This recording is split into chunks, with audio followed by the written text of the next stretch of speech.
শাবান মাসের ১৪ তারিখ দিবাগত রাতে শবে বরাত। শবে বরাত অর্থ হলো মুক্তির রাত, অর্থাৎ এই রাতে যত আপনি তওবা করবেন আল্লাহ কিন্তু আপনাকে মাফ করে দিবেন, আপনার তওবা কবুল করবেন। হ্যালো বন্ধুরা, আসসালামু আলাইকুম। সবাই কেমন আছেন? আশা করছি সবাই ভালো আছেন। আজকে আম্মু আর আমি একটু শপিং এ বের হয়েছি। আজকে আমরা কিছু খাবার দাবার বাজার করব। প্রথমেই কিছু গ্রোসারি আইটেম কিনলাম, তারপরে আমরা চলে আসলাম মুরগি বাজারে। আজকে মুরগির বাজার খুব গরম, কারণ শবে বরাতের জন্য একটু দামটা বেশি। আমরা বাজারে আসতে আসতে গরুর মাংস শেষ হয়ে গেছে, তো এখন মুরগি বাজারে ঢুকলাম। লেয়ার মুরগিগুলো ভালো লাগে, তো আম্মুকে আমি বলছিলাম যে তুমি একটা লেয়ার মুরগি নাও। মুরগি মাপ করে পছন্দ হয়ে গেল, আর এরপরে আমরা ভাবছিলাম যে আরো একটা মুরগি নিয়ে নিব। আম্মু বলল আপাতত একটা মুরগি থাক, তো আমরা একটা মুরগি নিলাম।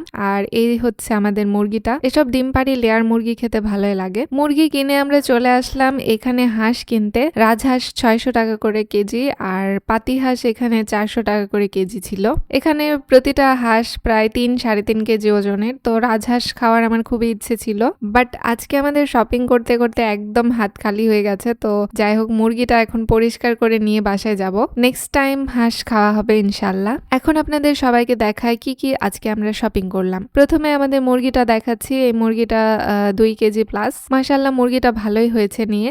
কেমন লাগছে আপনাদের কমেন্টে জানাবেন। এরপরে কিছু পাপড় নিয়েছিলাম, পাপড় যেগুলো আমরা খাই বিকেলে ভেজে। আর রেডি পপকর্ন নিলাম। এই ভুট্টাগুলো নাকি একটু তাপ দিলে এগুলো নাকি পপকর্ন হয়ে যাবে, তো দেখা যাক। লাইফে ফার্স্ট টাইম ভুট্টা কিনলাম, এটা থেকে পপকর্ন হবে কিনা। আব্বু মুড়ি খায় সকাল করে, এই জন্য আব্বুর জন্য মুড়ি। আবার কিছু গরম মশলা নিয়েছিলাম আমরা, ভীম বার নিয়েছি, লিকুইড ভীম। আব্বু তো নিজে শপিং করে না, তো আব্বুর জন্য অ্যাঙ্কলেট নিয়েছি। আব্বুর পায়ে পড়ে এগুলো, পায়ে ব্যথার জন্য। এরপরে আমাদের বাসার কিছু কসমেটিক্স প্রোডাক্ট লাগতো, সেগুলো নিয়েছি। যেমন এর মধ্যে হুইল পাউডার ছিল, শ্যাম্পু ছিল, মাথার তেল ছিল, নারিকেল তেল, হাত ধোয়া ছোট ছোট 2টা সাবান নিয়েছিলাম আমরা ওয়াশরুমে হাত ধোয়ার জন্য। আমার ছোট ভাই, আম্মু এদের জন্য কিছু ওষুধ ছিল, তো সেগুলো আমরা নিয়েছিলাম। মানে টুকিটাকি সব বাজারে আজকে আমরা করেছি। টক বড়ই খেতে ইচ্ছে হচ্ছিল, তো বোর কিনলাম।